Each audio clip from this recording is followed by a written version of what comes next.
They say a man's home is his castle, but I never understood what that really meant until the day I came home early and found another man's DNA in my bedroom trash can. My name is Robert Brennan. I'm 52 years old, and I'm about to tell you how I destroyed my cheating wife's life so completely that 6 months later, she's still picking up the pieces. This isn't a story about forgiveness or second chances.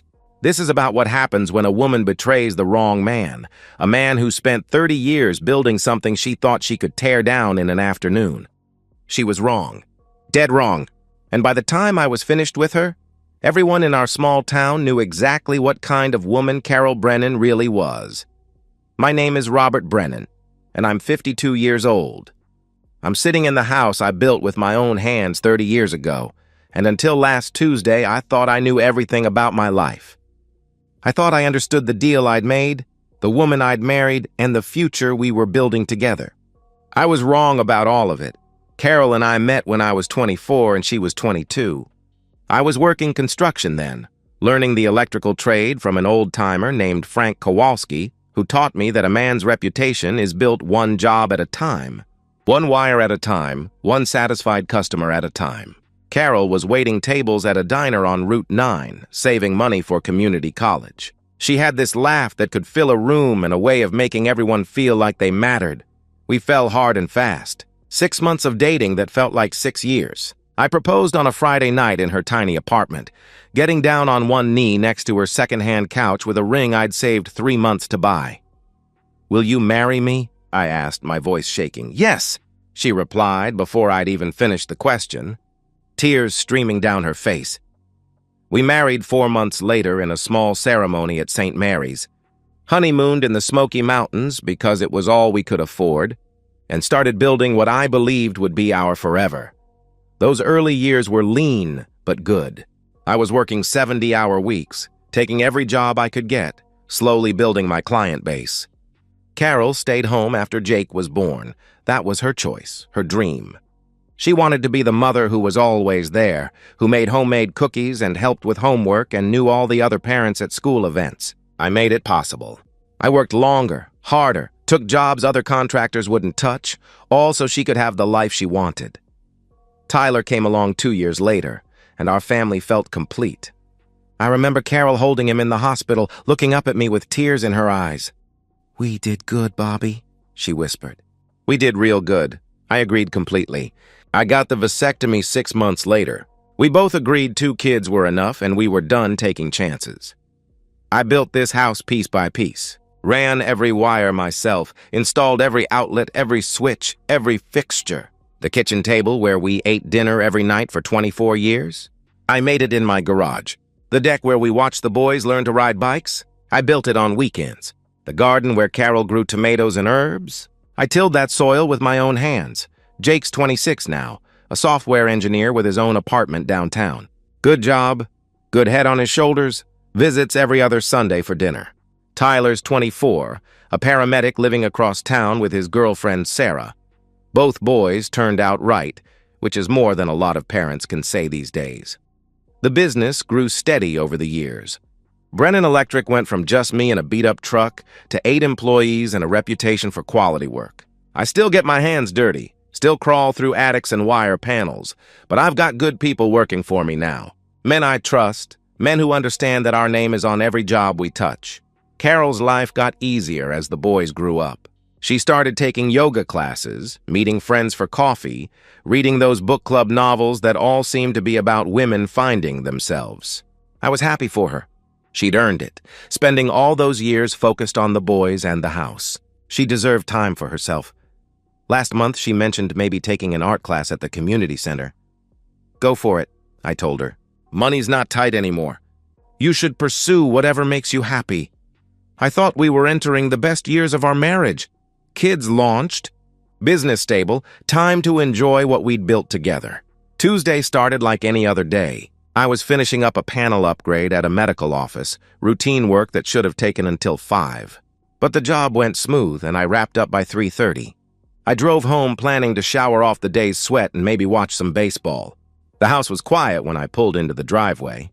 Carol's car was there, but I figured she was napping or reading. I wish I'd stayed at that job site. I wish I'd never gone home early. Because some things, once you see them, you can't unsee. Some betrayals cut so deep they change who you are forever. The trash bin beside. Our bed held something that shouldn't exist in my world. Something that proved my wife had invited a stranger into the house I built, into the bed I paid for while I was out breaking my back to provide for her. I pulled off my work boots at the front door like I always did, not wanting to track dirt through the house. The silence felt different that day, though I couldn't say why. Usually Carol would call out when she heard me come in, but the house was dead quiet. I figured she was taking one of her afternoon naps. I walked through the living room, past the couch where we'd watched 1,000 movies, past the family photos lining the mantel. Our wedding picture smiled down at me, 2 young kids who thought they had forever figured out. I was heading for the bathroom to wash up when something caught my eye in the bedroom, the trash bin beside our bed. Something white at the bottom. I almost walked past it, almost minded my own business. But something made me look closer, and when I did, my world ended. A used condom. Tied off and discarded like yesterday's garbage, my legs went weak. The room started spinning. I grabbed the dresser to keep from falling, my heart hammering against my ribs so hard I thought it might burst. My mind raced through the impossibility of what I was seeing. We hadn't used condoms in over 20 years, not since my vasectomy. There was only one explanation for what was in that trash can. Someone else had been in my bed. The rage hit me like a physical force. I wanted to scream, to put my fist through the wall, to tear the house apart board by board. I wanted to wait for Carol to come home and demand answers, to make her explain the unexplainable. But even through the fury, a colder thought cut through the noise. If I confronted her without proof, she'd deny everything. She'd claim I was paranoid, that I was seeing things that weren't there. She might even convince me I was wrong, gaslight me into questioning my own eyes. And if this was what I thought it was, if she really was cheating, then charging in blind would be the stupidest thing I could do. In a divorce, emotions don't matter. The court doesn't care about broken hearts or betrayed trust. It cares about evidence, documentation, proof. Without concrete evidence of her affair, she'd walk away with half of everything I'd built. Half my business, half my savings, half my retirement. The house would be sold, the life I'd created divided up and distributed like spoils of war. I forced myself to back away from the trash can, to leave everything exactly as I'd found it. My hands were shaking as I pulled out my phone and dialed Dave Martin's number. Dave lived 3 houses down, retired IT guy who'd helped me set up the computer system for my business. If anyone could help me get the proof I needed, it was Dave. "Dave, it's Robert," I said when he answered.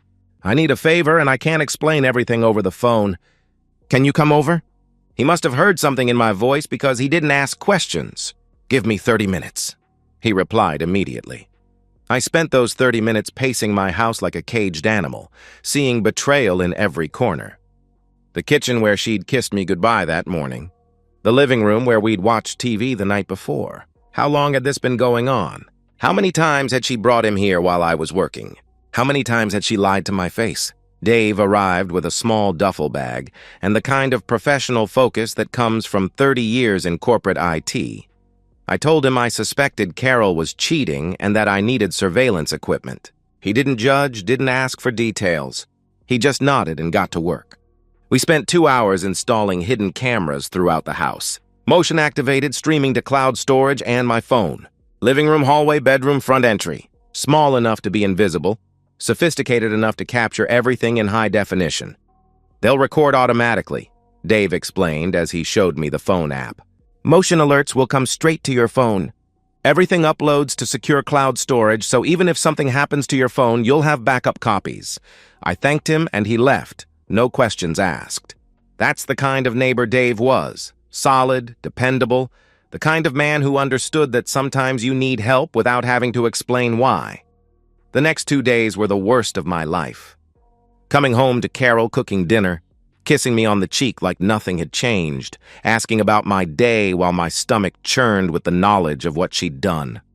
I played the devoted husband while dying inside, checking my phone constantly, waiting for the motion alerts that would confirm my worst fears. Thursday morning, I was on a job site rewiring an office building when my phone buzzed. Motion detected. Front door camera. I opened the app with shaking hands. switched to live view, and watched a man I'd never seen before walk through my front door like he owned the place. Carol greeted him with a kiss that told me everything I needed to know. I was watching my marriage end in real time. Kyle Turner. That was his name, though I didn't know it yet. Mid-20s, arrogant grin, expensive sneakers that probably cost more than most people made in a week. He strutted through my front door like he belonged there, like he'd been invited into the most sacred space in my world. I watched them on my phone screen, unable to look away even though every second was torture. Carol wrapped her arms around his neck, pulled him close, kissed him with a passion I hadn't seen from her in years. They whispered to each other, laughed at private jokes, touched each other with the casual intimacy of people who'd done this before. Many times before, this wasn't some moment of weakness or a one-time mistake. This was a relationship. They moved toward the stairs and I knew where they were going. The bedroom camera would activate soon, and I'd have to watch my wife betray 26 years of marriage in the bed where we'd conceived our children, where we'd held each other through bad dreams and good news, where I'd promised to love her until death do us part. I stood up from the electrical panel I was working on, my tools forgotten. My foreman, Tony, looked over at me with concern. "You okay, Robert?" he asked, noticing my pale face. "Family emergency," I answered, my voice hollow. "I have to leave." He nodded immediately, concern in his eyes. "Go. We'll handle things here." Tony had worked for me for 8 years. He'd never seen me leave a job unfinished. I walked to my truck in a daze, propped my phone on the dashboard, and started driving home. The bedroom camera had activated. Carol and Kyle were undressing each other, falling onto the bed I'd assembled myself 15 years ago.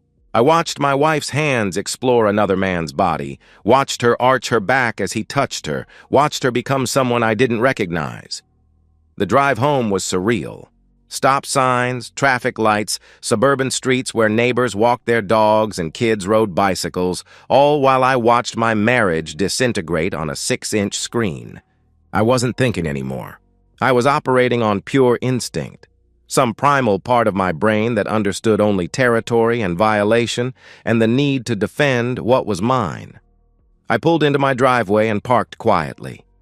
The sounds from inside the house reached me before I'd even opened my front door. Moaning, laughter, the rhythmic creak of bed springs that had supported my sleep for 15 years. I climbed the stairs slowly, stepping over Kyle's shirt, Carol's jeans, underwear scattered like evidence of her betrayal. I paused outside the bedroom door, listening to my wife make sounds she'd never made for me. Then I kicked the door open so hard it slammed against the wall. The scream that came from Carol was pure terror. Kyle scrambled to cover himself, his face draining of color as he saw me standing in the doorway. For a moment, nobody moved. We were frozen in this tableau of betrayal and discovery, like actors who'd forgotten their lines. Then something cold and violent took over. I crossed the room in 3 steps, grabbed Kyle by the throat and threw him off my bed. He hit the floor hard, gasping for air. I drove my fist into his jaw with 30 years of construction work behind it. The impact sent him crashing into the wall, blood spraying from his mouth. "Stop!" Carol screamed, but her voice seemed to come from very far away. "Bobby, please stop!" Kyle tried to get up, tried to speak through the blood. "I'm sorry, man," he gasped. I didn't want explanations." I wanted him to understand that there are consequences for touching another man's wife in his own bed. I drove my knee into his ribs repeatedly, feeling them crack under the impact. Kyle's begging turned to sobbing, but I wasn't done. I kicked him in the groin with the steel-toed work boot I was still wearing, a devastating blow that dropped him to the floor. Screaming, "Get out of my house before I kill you," I said, my voice dead calm. Kyle crawled toward the door, leaving a trail of blood on the hardwood floors I'd installed myself. He tumbled down the stairs, dragged himself across the living room, and collapsed on my front lawn. I watched from the doorway as he pulled himself into his car and sped away, probably heading for the emergency room. I turned back to Carol. She was wrapped in our bedsheet, sobbing, mascara streaming down her face. She looked small and pathetic and nothing like the woman I'd married. "Get dressed," I told her. "Bobby, please." She tried to speak, to explain, to make excuses. Let me explain. This isn't— Get dressed, I repeated, cutting her off. She obeyed. 5 minutes later, she appeared at the top of the stairs, fully clothed but still shaking. She tried to talk again. Bobby, I'm sorry, she pleaded. It didn't mean anything. We can work through this. We can go to counseling. I opened the front door. Leave, I commanded. Please, where am I supposed to go? She asked desperately. I don't care, I replied coldly. She collapsed on the front step, crying harder. I closed the door in her face and locked it. Then I pulled out my phone. The cameras had recorded everything, her betrayal, my response, every second of the destruction of our marriage. Now it was time to make sure she never recovered from this. I sat in my living room, surrounded by silence for the first time in hours, and made the calls that would reshape the rest of our lives. First, I called Jake, then added Tyler to the line. They deserved to hear this from me before Carol tried to spin her version of events. Boys, I need to tell you something, and it's going to be hard to hear, I began, my voice steady despite the chaos inside me. Your mother's been cheating on me. I caught her in our bed with another man today. I'm filing for divorce. The silence that followed was deafening. Finally, Jake's voice came through, tight with controlled anger. Dad, are you okay? He asked. Do you need us to come over? I'm okay, I answered. I will be okay. I just wanted you to know the truth before she tries to contact you. Tyler's voice was rougher when he spoke. What do you mean you caught her? I have video evidence, I explained. Everything recorded. I'm not asking you boys to choose sides, but I want you to know what really happened. We're with you, Dad, Jake said immediately. Whatever you need. Always, Tyler echoed, his voice firm. I thanked them, told them I loved them, and hung up before the emotion could crack my voice. Then I made the call that would determine Carol's future. Margaret Sinclair was the divorce attorney my business accountant had recommended years ago during a casual conversation about asset protection. She agreed to see me first thing the next morning. Margaret's office was all dark wood and law books, the kind of place that communicated competence and discretion. I handed her a USB drive containing the camera footage, and she watched it in silence. The video was comprehensive. Carol and Kyle entering the house, kissing, undressing. The bedroom footage that documented their affair in explicit detail. Margaret's expression remained professional throughout, but I saw the disgust flicker in her eyes when Kyle appeared on screen. This is ironclad, she said when the video ended. Adultery is still grounds for fault-based divorce in this state. With this evidence, you'll retain all marital assets, the house, business, savings, retirement accounts. She'll get minimal support, if any. The court doesn't reward infidelity. File immediately, I told her. I want her served by the end of the week. Understood, she replied, already making notes. We'll move fast. Margaret explained the process. Temporary restraining order preventing Carol from returning to the house. Freezing of joint accounts, expedited hearing given the clear evidence of adultery. I listened to every word, feeling the satisfaction settle deeper in my chest with each legal maneuver that would protect what I'd built. While I was planning Carol's legal destruction, she was discovering the personal cost of her betrayal. She tried calling Jake repeatedly. He ignored her for 2 days before finally responding via text. You destroyed our family. Don't contact us again. Tyler was even more direct. He blocked her number entirely. When she showed up at his apartment, he didn't answer the door. She stood outside for an hour, knocking and pleading, while neighbors watched through their windows. The woman who'd raised him, who'd bandaged his scraped knees and cheered at his baseball games, had become a stranger, begging for attention he would never give again. The next 60 days were a blur of depositions, financial disclosures, and mediation sessions that Carol's attorney insisted on, despite having absolutely no leverage. Carol tried every defense in the book during her deposition. I felt neglected, she claimed, dabbing her eyes with tissue. Robert worked all the time. I needed companionship. Did that give you the right to commit adultery in the marital home? Margaret asked coldly. I was having a midlife crisis, Carol continued. I needed to find myself. In another man's bed? Margaret replied without missing a beat. Margaret shut down each. Pathetic excuse with the video evidence and testimony about my faithful provision for the family, I learned that Kyle Turner had spent 3 weeks in the hospital. Broken ribs, internal injuries, permanent damage to his groin that the doctor said would affect him for the rest of his life. His lawyer advised him not to press charges, given the circumstances of how he was discovered. A jury would be unsympathetic to a man caught in another man's bed. Kyle left town the day he was discharged from the hospital, probably terrified I'd come back to finish what I'd started. Good. Let him spend the rest of his life looking over his shoulder, remembering what happens when you touch something that doesn't belong to you. The judge reviewed everything and ruled swiftly. I retained the house, the business, all savings and retirement accounts. Carol received a settlement of exactly $2,000, just enough to avoid claims of punitive damages and no alimony. 26 years of marriage dissolved with the bang of a gavel. 60 days after I kicked down that bedroom door, Carol was legally erased from my life. She got $2,000 in a studio apartment on the wrong side of town. I got everything else, including my peace. The story spread through our community like wildfire, and Carol lit the match herself. She couldn't help but play the victim, complaining to anyone who would listen about her abusive husband who nearly killed an innocent man and threw her out with nothing. But the truth has a way of finding daylight. And this truth was too explosive to stay buried. Dave Martin, my neighbor who'd helped install the surveillance equipment, mentioned the video evidence to a few close friends. Word spread. Someone saw Kyle crawling out of my house naked and bleeding. Someone else witnessed Carol sobbing on my front lawn. The pieces came together quickly in a town where everyone knows everyone else's business. The community's response shocked me.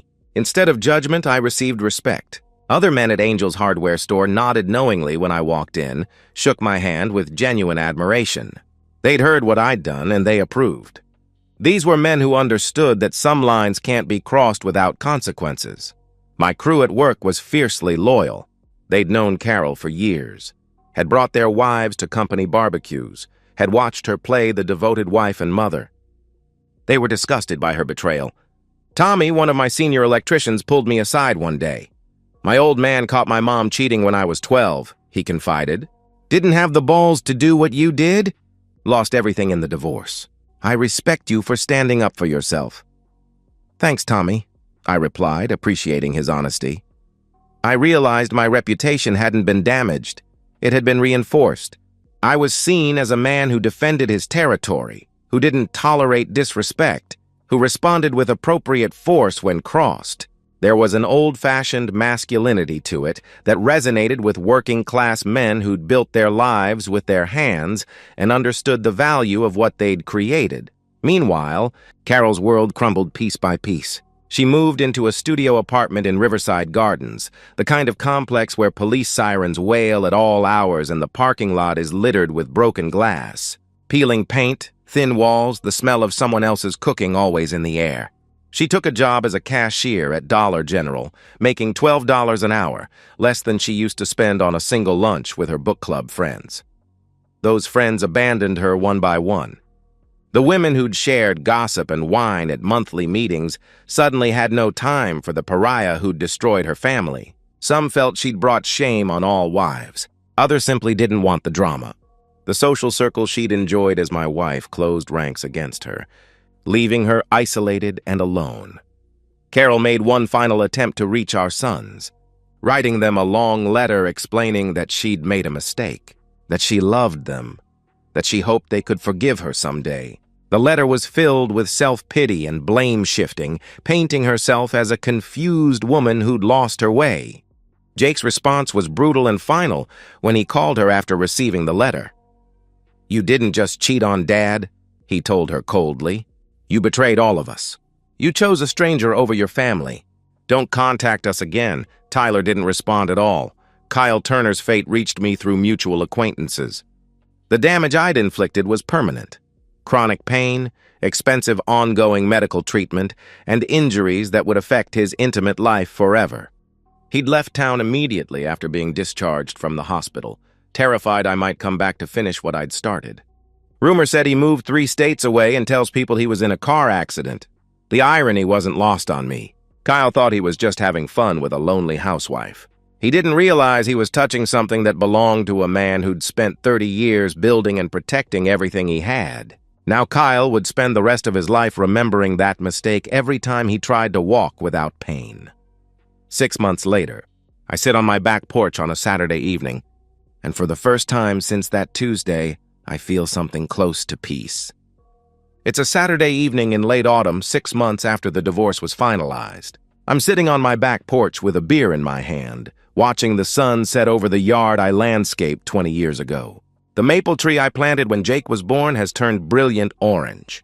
The deck I built still holds my weight, still provides the perfect view of everything I've created.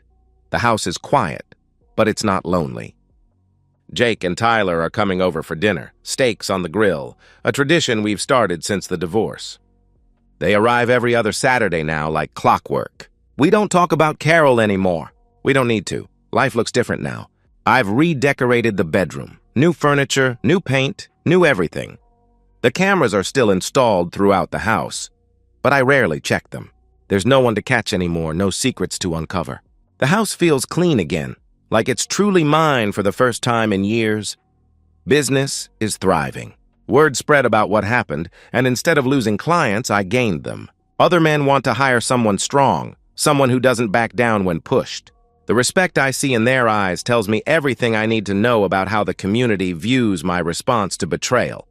Jake arrives first, carrying craft beer and wearing the confident smile of a man who knows his father fought for their family's honor.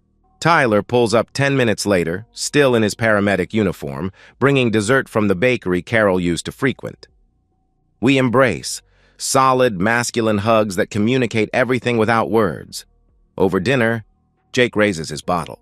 To moving forward, he says, meeting my eyes. It's become our family motto, not forgetting the past, but refusing to be trapped by it. We clink bottles, and I feel the satisfaction of a job well done.